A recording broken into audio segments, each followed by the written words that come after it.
My fellow New Yorkers, like so many of you, I grew up in a city that failed my family.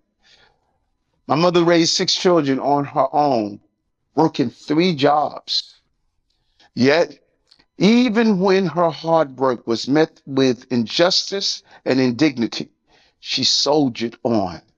She believed in New York. She taught me that you can never do wrong by doing right. That resilient spirit is the essence of New York. And her example and the grit of everyday New Yorkers is what inspired me to public service and what gives me strength today. It's a simple truth. New Yorkers are strong and they deserve strong leadership.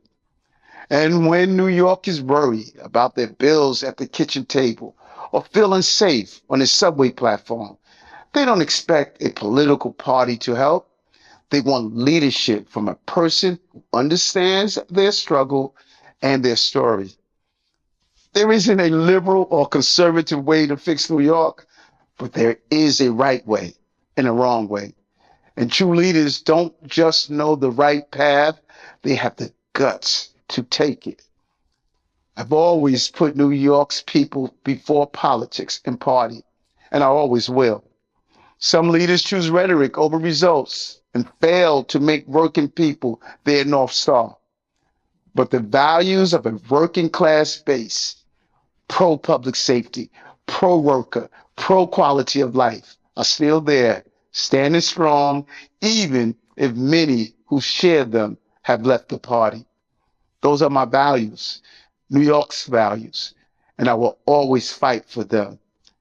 I had hope to fight for them again in the Democratic primary for mayor. And more than 25,000 New Yorkers signed my Democratic primary petition. But the dismissal of the bogus case against me dragged on too long, making it impossible to mount a primary campaign while these false accusations were held over me. But I'm not a quitter. I'm a New Yorker. And that is why today, although I am still a Democrat, I am announcing that I will forego the Democratic primary for mayor and appeal directly to all New Yorkers as an independent candidate in the general election.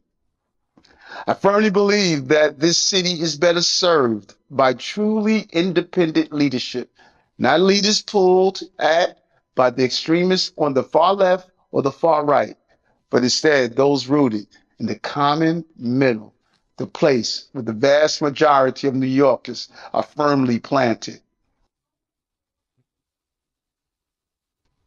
I know that the accusations leveled against me may have shaken your confidence in me, and that you may rightly have questions about my conduct. And let me be clear, although the charges against me were false, I trusted people I should not have, and I regret that. But the issues I face are nothing compared to yours. Rising costs, public safety concerns, deep concerns about the future. All the candidates in this race will tell you that they have solutions to all that. You should hear them out. But you should also ask them where they were and what they did over the last 4 years to address those concerns before they were running for mayor. Some were advocating against more police, even if they are for them now. Some were fighting the pro-growth strategies of our administration. Some even sought to limit housing production. Some voted to give more of your tax dollars to other cities and towns in this state while refusing to change laws that let dangerous criminals run wild on our streets. And some sat at home and did absolutely nothing. I humbly put my record up against any of these other candidates. While they were playing politics or sitting on a couch, my administration was building record levels of housing, driving down crime, distributing $30 billion in benefits to low and middle income New Yorkers, and creating the most jobs ever in our city's history. As Mayor Lindsay said when he successfully ran as an independent candidate for mayor, I have made mistakes. And I am saying to you, my fellow New Yorkers, so did I.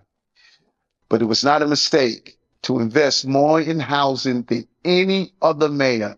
It wasn't a mistake to put a cop on every train. It wasn't a mistake to increase the value of housing vouchers and earn income tax credit to the highest levels ever. And it wasn't a mistake to put politics aside, defy my party when needed, and speak with the voice of working New Yorkers. Ultimately, it'll be up to you who runs this city for the next 4 years. As someone who has always fought for you and who is accountable to only you, I hope I can earn your vote. God bless you, New York, and God bless the great city that we live in. Thank you.